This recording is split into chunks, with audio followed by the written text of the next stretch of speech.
Hello family, welcome back to my YouTube channel white mom's kitchen. ఈరోజు మన కిచెన్లో recipe garam masala recipe ఎలా అయ్యిద్ది అనుకుంటే పప్పులో కాలేసినట్టే. మనం ఏ రెసిపీ చేసినా, వెజ్ అయినా నాన్ వెజ్ అయినా, కర్రీస్ వండినప్పుడు 1 టీ స్పూన్ గరం మసాలా వేసి చూడండి, సూపర్ టేస్టీగా ఉంటుంది కదా. ఆ గరం మసాలా ఎలా పక్కాగా చేసుకోవాలైతే మీకు చూపిస్తాను, వీడియో ఫాలో అయిపోండి. ముందుగా అయితే స్టవ్ అనేది ఆన్ చేసుకొని కళాయి పెట్టుకొని మీడియం ఫ్లేమ్లో మనం 100 గ్రామ్స్ ధనియాలు అయితే తీసుకున్నాము. ఈ ధనియాలని ఫ్రై చేసుకోండి. మీడియం ఫ్లేమ్లో పెట్టుకొని ధనియాలు మనం ఫ్రై చేసినప్పుడు మంచి స్మెల్ అయితే వస్తుంది. మనం కర్రీలో 1 టీ స్పూన్ గరం మసాలా వేస్తే ఎంత ఫ్లేవరబుల్గా ఉంటుందో ఆ విధంగా మనకి దీన్ని ఫ్రై చేస్తుంటే అంత సూపర్ అరోమా అంతా మన ఇంట్లో కమ్మేస్తుంది. దీన్ని ఒక 2 మినిట్స్ వరకు అయితే ఫ్రై చేసుకోండి. దీంట్లో 1 టీ స్పూన్ రైస్ని అయితే వేసుకోండి. ఈ విధంగా దాన్ని మిక్స్ చేసుకుంటూనే ఉండండి. ఈవెన్గా ప్రతి ధనియాలు అనేది ఈవెన్గా మొత్తం కుక్ అవుతుంది. చూస్తున్నారు కదా, ఈ విధంగా అయితే మిక్స్ చేసుకోండి. ఇప్పుడు దీంట్లో 50 గ్రామ్స్ వరకు లవంగాలు అనేది యాడ్ చేసుకోండి.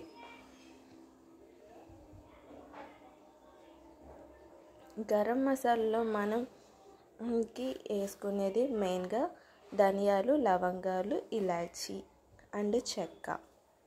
ఈ 4 ఉంటే చాలు. మన ఏ కర్రీ చేసినా కానీ మీ కర్రీ అనేది సూపర్ టేస్టీగా ఉంటుంది.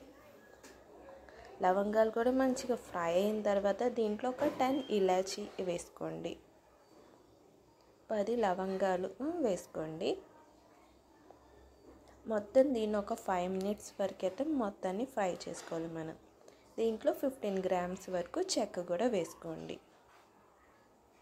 ఈ విధంగా చెక్క కూడా ఫ్రై అయ్యేలాగా మొత్తం ఈవెన్గా కుక్ అయ్యేలాగా మనం గరిటెతో మిక్స్ చేసుకుంటూ ఉండండి.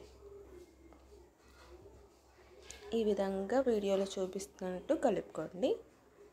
ధనియాలు అనేది మనకి కొంచెం రెడ్డిష్ కలర్లో వచ్చే వరకు అయితే మనం ఫ్రై చేసుకోవాలి.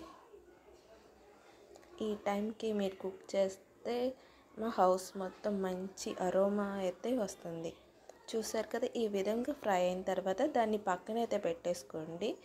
ధనియాలు అంతా చల్లగా అయిన తర్వాత మనం మిక్సీ జార్లో అయితే వేసుకోండి. మిక్సీ జార్ అనేది ఇంత కూడా తడి చుక్క లేకుండా చూసుకొని అది వేసుకోండి. లేకపోతే అది మనకి ఎక్కువ రోజులు స్టోర్ అవ్వకుండా ఉంటుంది, పాడైపోతుంది. సో మిక్సీ జార్లో కొంచెం కూడా తడి చుక్క లేకుండా దాన్ని ఫైన్గా అయితే పొడి చేసుకోండి.